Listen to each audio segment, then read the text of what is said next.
En el nombre del Padre, del Hijo y del Espíritu Santo. Amén. El ángel del Señor le anunció a María y concibió por obra y gracia del Espíritu Santo. Dios te salve María, llena eres de gracia. El Señor es contigo. Bendita eres entre todas las mujeres, y bendito es el fruto en tu vientre Jesús. Santa María, Madre de Dios, ruega por nosotros pecadores, ahora y en la hora de nuestra muerte. Amén. He aquí la esclava de el Señor. Hágase en mí según tu palabra. Dios te salve María, llena eres de gracia. El Señor es contigo. Bendita eres entre todas las mujeres, y bendito es el fruto en tu vientre Jesús. Santa María, Madre de Dios, ruega por nosotros pecadores, ahora y en la hora de nuestra muerte. Amén. Y el Verbo de Dios se hizo carne y habitó entre nosotros para la redención del mundo. Dios te salve María, llena eres de gracia. El Señor es contigo. Bendita tú eres entre todas las mujeres, y bendito es el fruto en tu vientre Jesús. Santa María, Madre de Dios, ruega por nosotros pecadores, ahora y en la hora de nuestra muerte. Amén. Ruega por nosotros, Santa Madre de Dios, para que seamos dignos de alcanzar las promesas de nuestro Señor Jesucristo. Amén. Derrama, Señor, tu gracia sobre nosotros, que por el anuncio del ángel hemos conocido la encarnación de tu Hijo, para que lleguemos por su pasión y su cruz, y con la intersección de nuestra Santísima Virgen María, a la gloria de la resurrección. Por Jesucristo nuestro Señor. Amén, amén y amén. Buenos días, muy buenos días, mis queridos hermanos. Bienvenidos sean todos a esta mañana maravillosa, a este nuevo día. Esta que es una oportunidad nueva, hermanos, para que podamos levantarnos en el nombre poderoso de Jesús, para que podamos recibir, hermanos, la gracia y el favor de Dios, pues entremos en este día positivo, hermanos, optimista, con decisión, con firmeza y sobre todo bañado de fe, hermanos. Vamos a pedirle a Dios hoy, temprano en este nuevo día, pues que nos dé un baño de agua lluvia, hermanos, como un río de agua viva de fe. Eso necesitamos, que mande la lluvia el Señor, pero que sea una lluvia de fe, hermanos, para que podamos caminar libre. Hermanos, cuando no hay fe en nuestras vidas, como que estamos atados, como que caminamos amarrados, llenos de nudos, llenos de ataduras, entonces la fe nos libera, la fe nos hace tener la certeza de lo que Dios va a hacer en nosotros, porque con la fe, hermanos, pues sabemos que Dios tiene el control. Si no hay fe en nosotros, entonces sí tenemos dificultades, porque entonces, ¿en quién vamos a creer? ¿A quién le vamos a depositar nuestra confianza? Pues a caminar en fe, hermanos, hoy, a pedirle al Señor que sí, que creemos, pero que aumente nuestra fe. Bendito y alabado sea Jesucristo. Gracias, Señor, y gracias, hermanos, por estar con nosotros como cada día en esta que es tu emisora, Jesús y María FM, la emisora de Jesús, y en este que es tu programa, Dios tiene la última palabra. Bendito Dios, pues, jueves 6 de julio, hermanos, ya jueves 6 de julio, y hoy tenemos una maravillosa historia, una historia espectacular.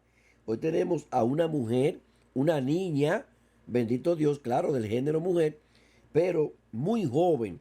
Santa María Goretti, hermano, virgen y mártir, es una memoria libre, pero tenemos para deleitarnos hoy en esta historia tan encantadora, hermanos, claro, llena de dificultad, llena de dolor, y por qué no, da tristeza, pero saber que no es aquí, hermanos, la recompensa, que no es aquí, bendito Dios, la corona. Y cuando Dios permite el martirio, significa un boleto directo, hermanos, al cielo. Es como cuando tú compras un pasaje a algún lugar sin escala, pues el martirio lleva a los santos directamente, sin escala, al cielo, hermanos. Y hoy vamos a tener una mártir que se, bendito Dios, no se reservó nada, no se guardó nada para ella con tal de que fuera pura, hermano, la pureza. La pureza, bendito Dios, es un don maravilloso que Dios entrega y se le entregó a Santa María Goretti muy joven, muy joven. Santa María Goretti fue una laica y mártir italiana, una pasionista asesinada, hermanos, por su agresor sexual. Bendito sea Dios. Pues María nació, hermanos, el 16 de octubre del año 1890 en Corinaldo, provincia de Ancona, en Italia.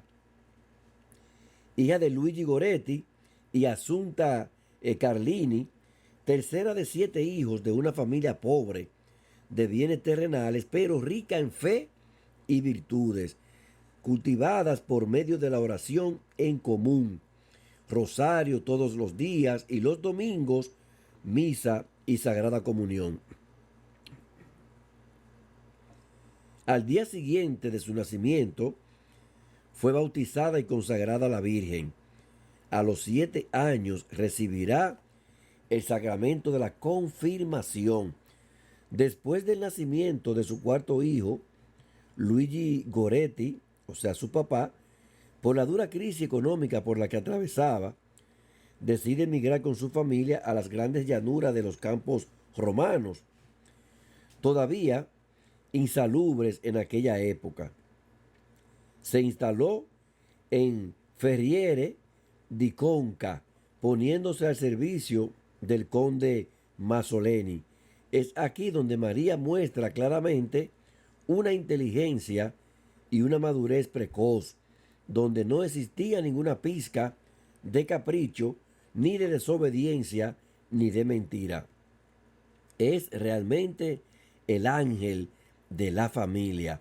Tras un año de trabajo agotador, Luigi contrajo una enfermedad fulminante, contrajo el paludismo, que lo llevó a la muerte. Después de padecer 10 días, como consecuencia de la muerte de Luigi, Asunta, o sea, su esposa, tuvo que, su viuda, trabajar dejando la casa a cargo de los hermanos mayores. María lloraba a menudo la muerte de su padre y aprovecha cualquier ocasión para arrodillarse delante de su tumba para elevar a Dios sus plegarias para que su padre goce de la gloria divina. Junto a la labor de cuidar de sus hermanos menores, María seguía rezando y asistiendo a sus cursos de catecismo.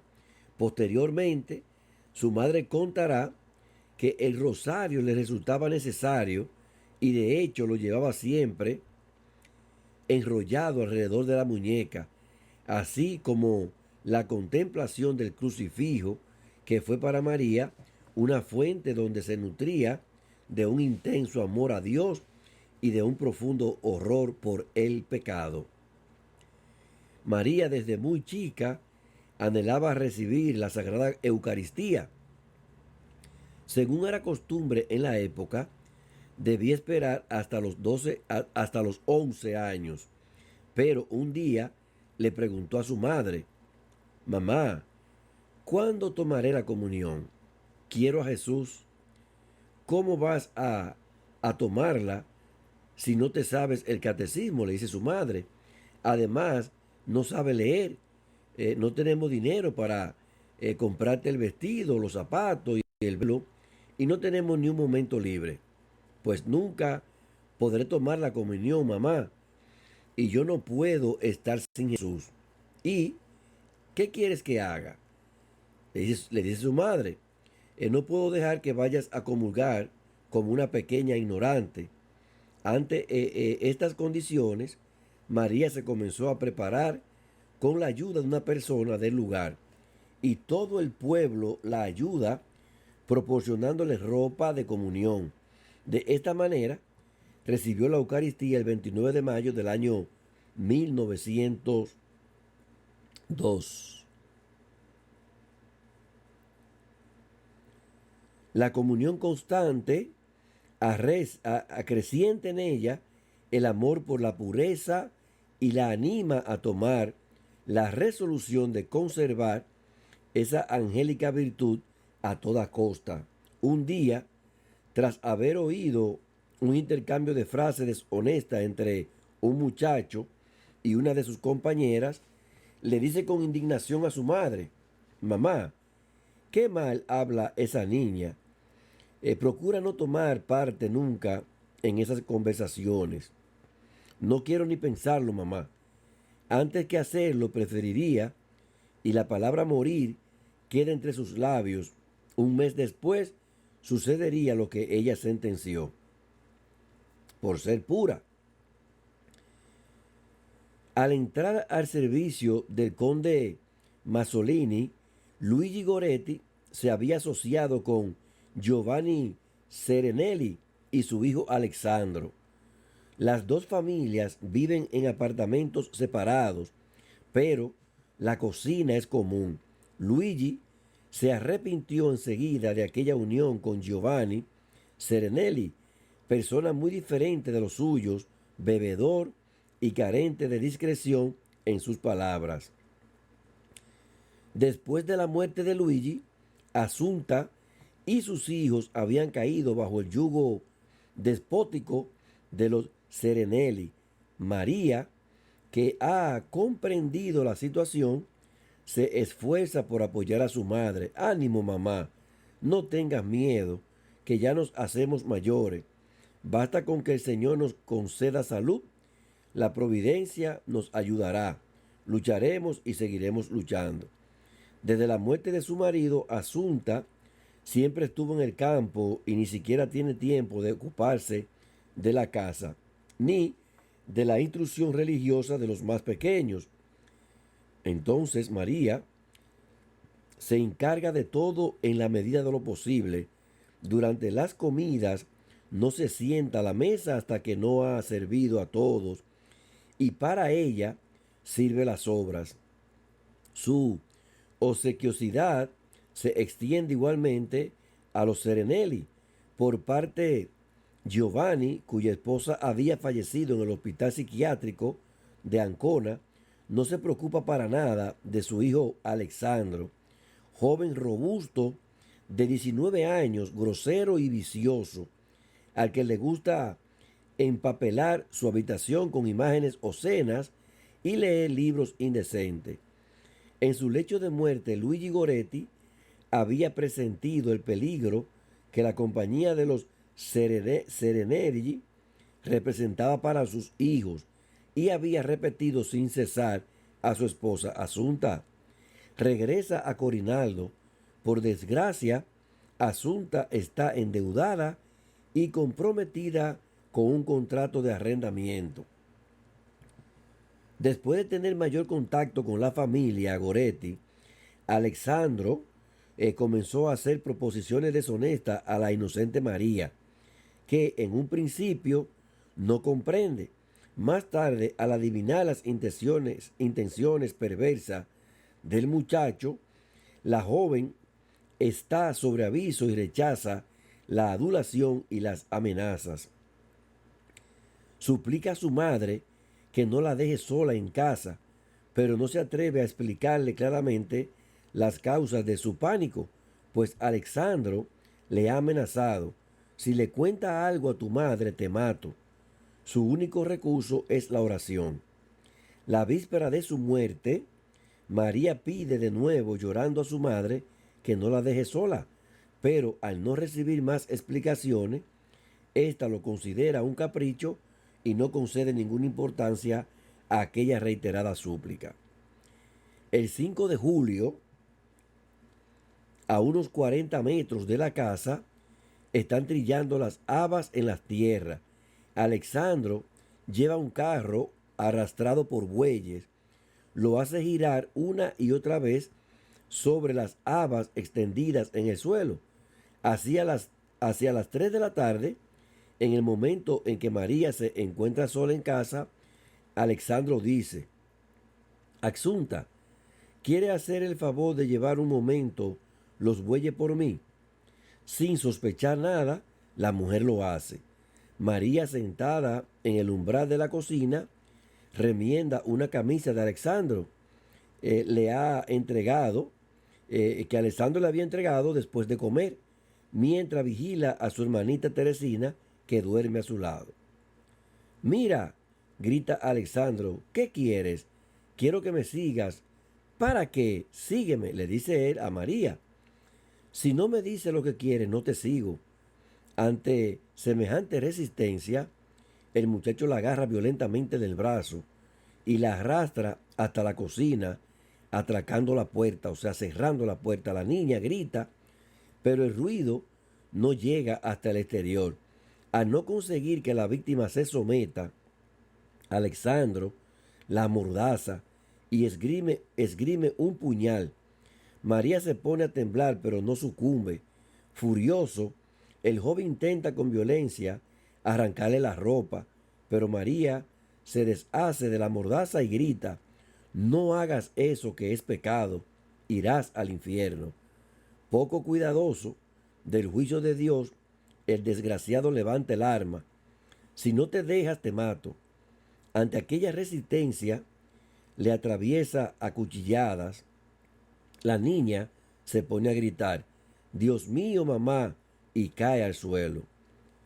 Creyéndola muerta, el asesino tira el cuchillo y abre la puerta para huir, pero al oírla gemir de nuevo, vuelve sobre sus pasos, recoge el alma y la traspasa otra vez de parte a parte. Después sube a encerrarse a su habitación. María recibió 14 heridas graves y quedó inconsciente. Al recobrar el conocimiento, llama al señor Sereleggi: Giovanni, Alexandro me ha matado. Venga. Casi al mismo tiempo, despertada por el ruido, Teresina lanza un grito estridente que su madre oye. Entonces, asustada, le dice a su hijo Mariano: corre a buscar a María, dile que Teresina la llama. En aquel momento, Giovanni Serenelli sube las escaleras y, al ver el horrible espectáculo que se presenta ante sus ojos, exclama: Asunta, y tú también, Mario, venid. Mario Cimarelli, un jornalero de la granja, trepa por la escalera a toda prisa. La madre llega también. Mamá, gime María, es Alessandro que quería hacerme daño.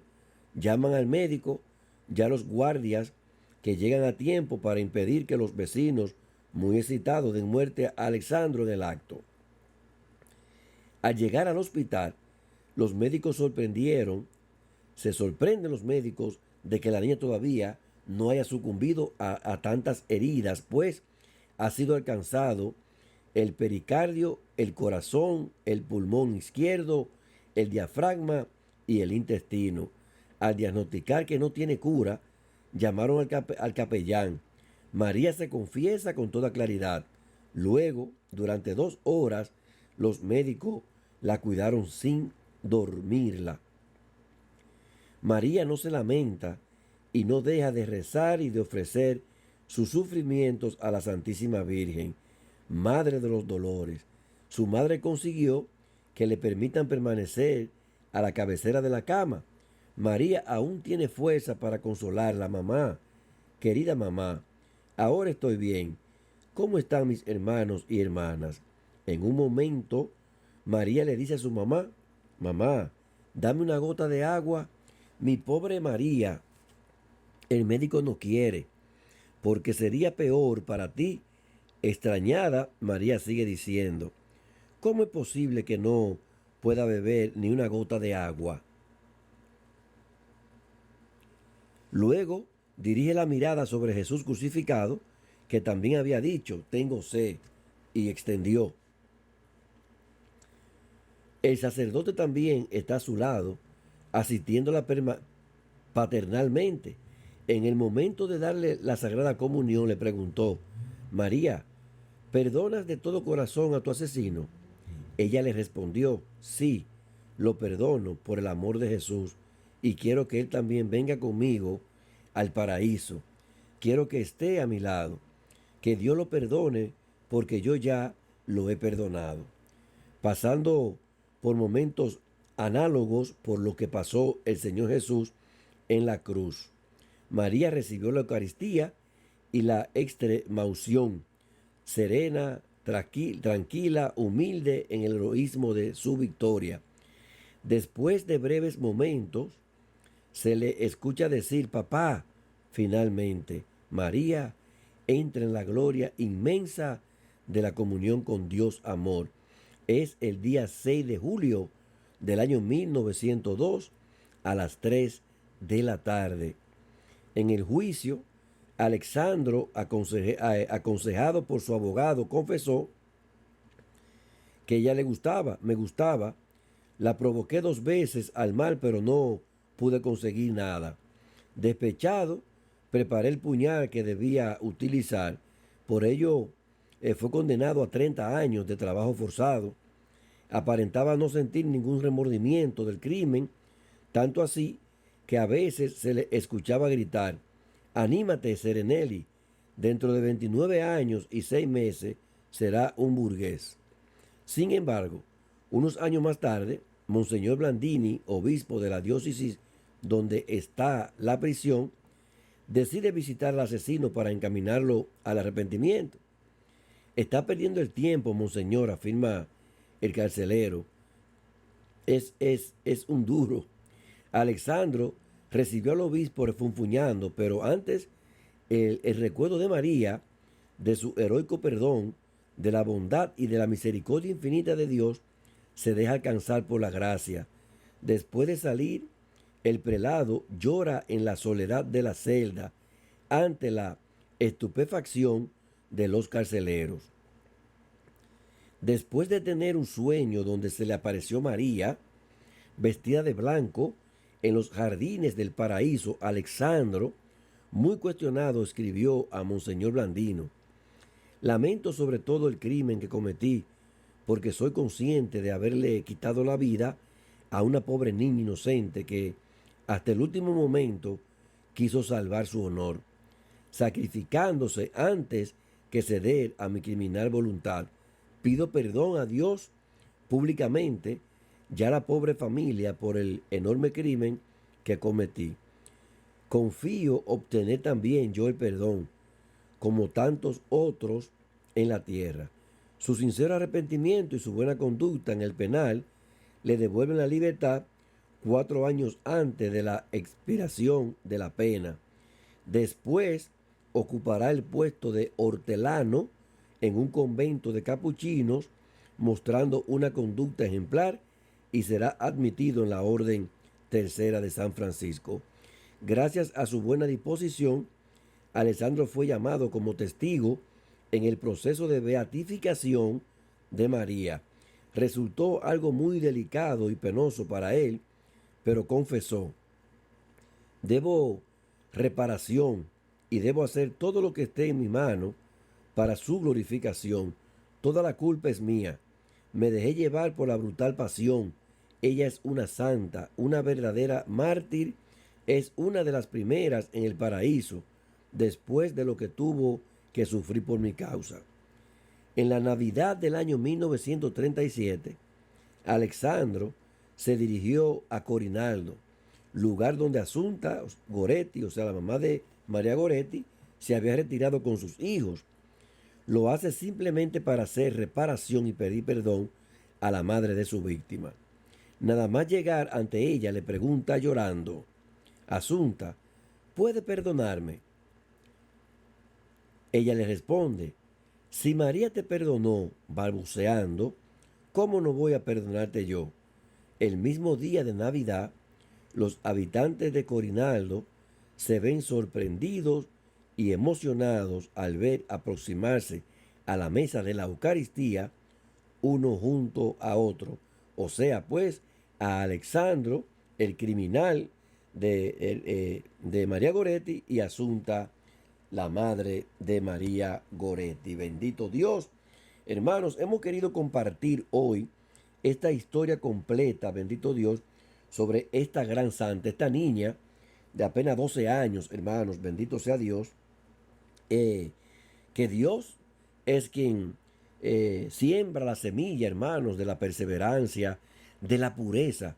Qué grande es conservarse puro, limpio, de todo corazón para el Señor.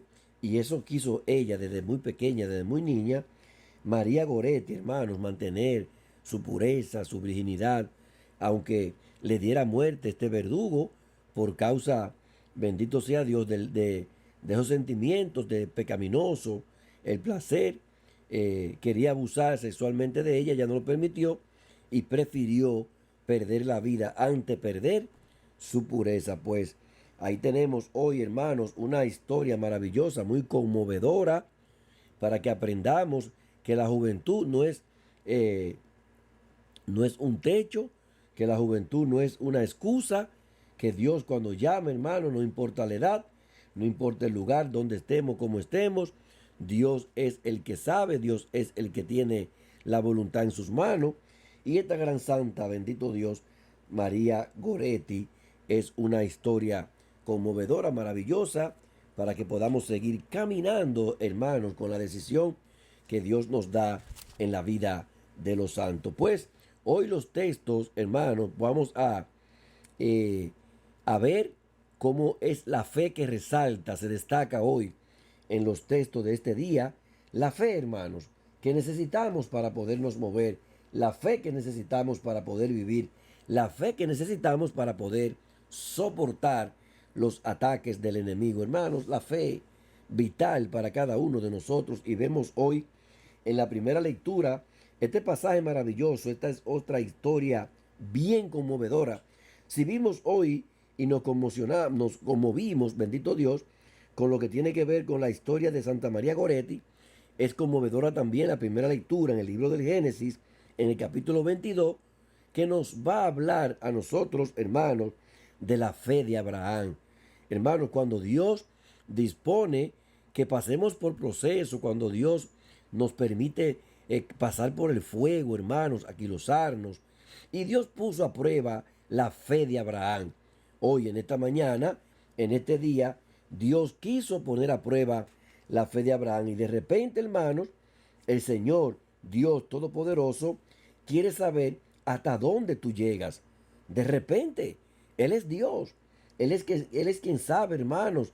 Entonces, a veces Él quiere saber hasta dónde llegamos nosotros, en qué estamos nosotros y cómo andamos en el camino de la fe. Entonces Dios a veces nos permite esos procesos, esas pruebas, para que podamos entonces nosotros demostrar, bendito Dios, que Él es el que nos mueve, que Él es el que está con nosotros, que Él es la luz, que Él es el que nos restaura. Si hay fe en Cristo Jesús, en Dios, hermanos, pues todo será aclarado, todo será allanado, todo será a la perfección, porque Dios, los planes que tiene, pues son perfectos y nos quiere proporcionar una vida a plenitud. Pues hoy le dice el Señor, dice la palabra hoy, hermanos, en la primera lectura del libro del Génesis, como decía, una enseñanza maravillosa, porque tiene que ver con el padre de la fe, Abraham, que nos las transmite a nosotros, que nos la pasa, nos hace a nosotros el relevo para que podamos nosotros, hermanos, también adoptar, hermanos, los mejores recursos de nuestro caminar cristiano para que Dios nos premie con la fe. Qué grande es la fe que tuvo Abraham y que nosotros podemos aprender de él. Dice que el Señor, hermanos, en esos tiempos, en esos días, dispuso poner a prueba a Abraham. Y dice que lo llama, hermanos. Y hay algo importante cuando Dios te llama por tu nombre y tu apellido, para que no haya confusión ni duda. Dice que el Señor le dijo, toma a tu hijo único, al que quieres, a Isaac. O sea que ahí está toda la referencia, ahí están todas las recomendaciones que hacía el Señor, el mandato que hacía el Señor, para que no haya excusa ni haya confusión, porque sabemos que Abraham tenía otro hijo, un hijo que le había dado la sierva Agar, ¿verdad? A Ismael. Entonces, toma a tu hijo único, por si acaso. Después le dice, al que tú quieres.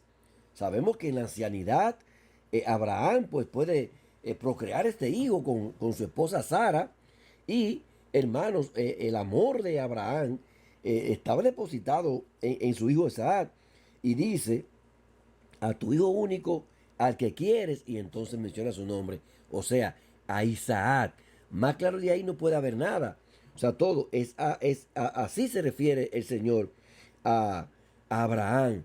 Hermanos, imaginémonos pues cuando el Señor nos pide a nosotros algo que quizás estamos muy aferrados, que no queremos soltar, que bueno, pues es duro. Entonces, ¿qué pasa con el Señor, hermanos? Miren, escuchen, hermanos queridos, hoy. Cuando el Señor pide, el Señor siempre te dice, dámelo todo lo que tú tienes. Le dice el único. O sea, nuestro Dios, hermanos queridos, es un Dios de todo o nada, bendito Dios. Le pidió todo a Abraham. O sea, todo lo que tenía. Tu único hijo, el que tú quieres, a Isaac. Y entonces vete al monte Moriah y ofrécemelo allí. Ay, bendito Dios. Hermanos, ofrécemelo. Imaginémonos que en aquel tiempo, pues, eso era lo que se hacía. Era sacrificar, se ofrecían, hermanos, animales, se ofrendaban.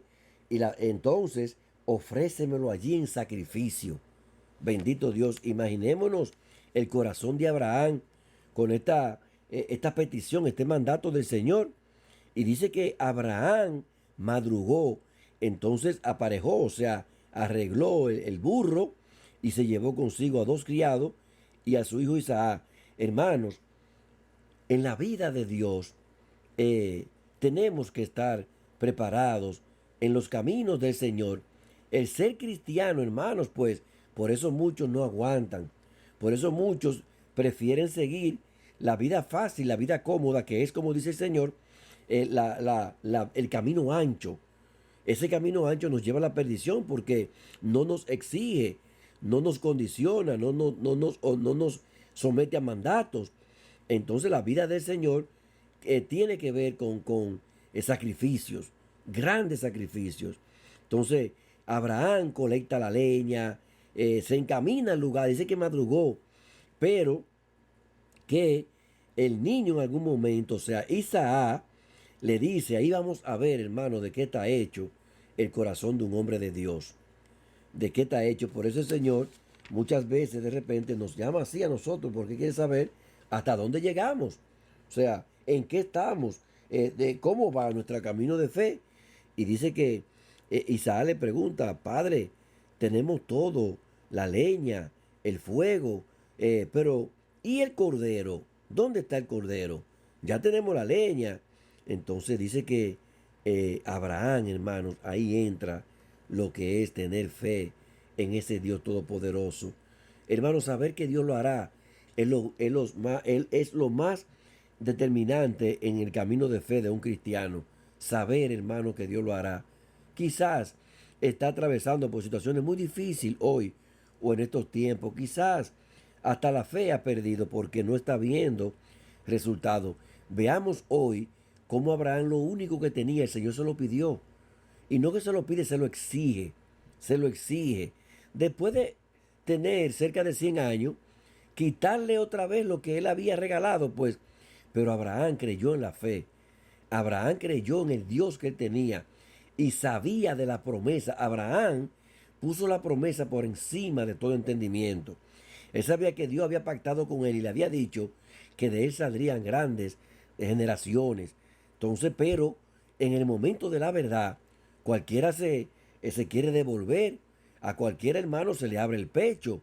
Entonces, con esta, imaginémonos nosotros esta conversación, esta inquietud de su hijo que él amaba, el único que tenía. Ahí dice, padre, ¿dónde está el cordero? Imaginémonos que su corazón se rompe, se parte en tantos pedazos, quiere estallar, explotar. Cuando este niño y saber que tiene que entregárselo a Yahvé Jireh, a su Padre del cielo, Dios proveerá, bendito Dios, hermano. Grandioso es la respuesta de Abraham, maravillosa. Es una respuesta para valientes, totalmente para valientes. Dios proveerá el cordero. Entonces, hijo mío, o sea, no te preocupes, tranquilo. Pero me imagino desgarrado, hermanos, pero sabiendo que Dios tiene la última palabra. Y dice que siguieron caminando, pero cuando Dios vio, bendito Dios, que ya Abraham estaba decidido al ver encendido la leña, haber colocado a su hijo Isaac en el altar y levanta el cuchillo para matarlo, entonces el Señor lo manda a parar. Dice que el ángel del Señor volvió a gritar a Abraham desde el cielo, Abraham, y lo escuchó. Juro por mí mismo, oráculo del Señor, por haber hecho esto, por no haberte reservado a tu hijo único, te bendeciré, multiplicaré a tus descendientes como las estrellas del cielo y como la arena de la playa, hermanos. Tu descendencia conquistarán las puertas de las ciudades enemigas. Hermanos, cuando nosotros le abrimos de par en par, corazón, alma y ser al Señor para que la voluntad de Él se realice, para que la voluntad del Señor se haga una realidad en nuestras vidas, entonces las lluvias de bendiciones del Señor para con nosotros no se hacen esperar, aleluya. Llegan, hermanos, como ríos de aguas vivas y por eso el Señor pues le brinda todo su apoyo en el pacto, en esta alianza con Abraham, porque Abraham creyó en el Señor. Dios proveerá, es la muestra, es la confesión de fe de Abraham hacia el Padre del cielo. Dios proveerá, mi hijo, no te preocupes, tranquilo, Él proveerá el cordero para el sacrificio. Hermano, por eso es que nosotros tenemos que saber que Dios es Dios. Y al nosotros saber que Dios es Dios, tenemos que dejarlo actuar, esperar en Él, esperar su respuesta, no la nuestra, desesperado, no la nuestra, escandalizado, corriendo. No, el Señor tiene control.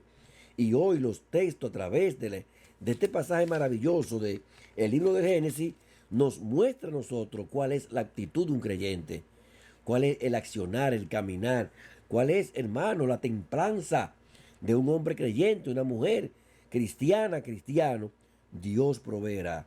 Por eso dice el salmista, caminaré en presencia del Señor en el país de la vida, hermanos. El que se hace unir, el que se hace acercar, el que se hace caminar cada día en la presencia del Señor, no le faltará nada, porque el Señor le suplirá. El Señor estará en cada momento como un poderoso gigante, respaldándote, respaldando, bendito Dios, cada accionar y cada caminar. Caminaré en presencia del Señor. Eso pasó con la bendición de Abraham, que nunca perdió el enfoque, hermanos, la dirección de caminar siempre con el Señor. En el Evangelio de este día maravilloso, en Mateo 9:1 en adelante, San Mateo también nos va a hablar de la fe. Hoy en el Evangelio también tiene que ver con la fe, hermanos queridos, que es la que necesitamos para poder agradar a Dios. Fe, para poder rebasar, hermanas, hermanos que me escuchan hoy, las dificultades. Fe, para saber, hermanos, que nada de lo que esté pasando es eterno. Todo pasa. Y lo único que se mantiene, bendito Dios, dice el Señor, el cielo y tierra pasarán, pero mi palabra, aleluya, no pasará. Hermanos, por eso es la decisión, la certeza cada día de podernos unir, de ponernos nosotros a abrazar a la palabra, porque la palabra tiene poder y la palabra nos va a alimentar para poder recibir la fe necesaria para poder entonces tener en nuestras manos la gracia, el favor de Dios a través de sus signos, prodigios y portento. Dice que el Señor cruzando a la otra orilla de la ciudad, le presentaron al Señor un paralítico. Tiene que ver, hermanos, con la fe de los que interceden por nosotros. ¿Cuántas veces hay milagros maravillosos, grandiosos, hermanos, que tienen que ver por lo que interceden por nosotros? Que a veces quienes interceden por nosotros tienen más fe que nosotros mismos. Y le presentaron este paralítico al Señor. Y dice la palabra, hermanos, que él estaba acostado en una camilla, pero que el Señor, viendo la fe que tenían, o sea, no habla en singular. El texto, la Sagrada Escritura, habla de plural. Le presentaron, o sea, eran varios. No le presentó un paralítico, dice le presentaron en plural. Y el Señor dice que viendo la fe que tenían, o sea, ellos, dice al paralítico: ánimo, hijo, tus pecados están perdonados. Y ahí entra, bendito Dios, lo que es el enfrentamiento con Jesús y los escribas, fariseos, por el tema de la blasfemia, que ellos malsanamente y con malas intenciones pues querían justificar para aprehender al Señor Jesús. Viendo la fe que tenían, dice el Señor hoy en el Evangelio, y entonces, hermanos, hoy el Señor nos permite que podamos recargar. Hoy el Señor quiere, bendito Dios, que nosotros podamos activar, que volvamos nosotros a poder, hermanos queridos, reactivar nuestra fe. O sea, recargar lo que es la constancia, la permanencia en una vida de fe, para caminar de la mano con Jesús y empezar a recibir los signos y prodigios y portentos que el Señor tiene para cada uno de nosotros cuando Él ve la fe necesaria para que nos restaure, nos levante y nos haga nueva criatura en el nombre poderoso de Jesús. Gracias, Señor, por este día maravilloso. Gracias por esta que es tu palabra, palabra de vida eterna. Y gracias, hermanos queridos, por estar cada día con nosotros a través de esta que es tu emisora, Jesús y María FM, la emisora de Jesús. Y en este que es tu programa, Dios tiene la última palabra. Bendito Dios, mañana, si el Señor nos lo permite, pues nos vamos a encontrar en un programa más. Pero ya lo saben, hermanos queridos, cuando haya incertidumbre, cuando haya confusión y algunas dudas en nuestra cabeza y en nuestro corazón, vamos a decir: Dios proveerá. Hermanos, Dios proveerá y Él nunca nos va a defraudar, y saber que nunca estamos solos. Que pasen un día maravilloso, grandioso, poderoso, pero sobre todo santo, mis queridos hermanos, y nuestro director. Ha sido todo por hoy. Bendiciones mil.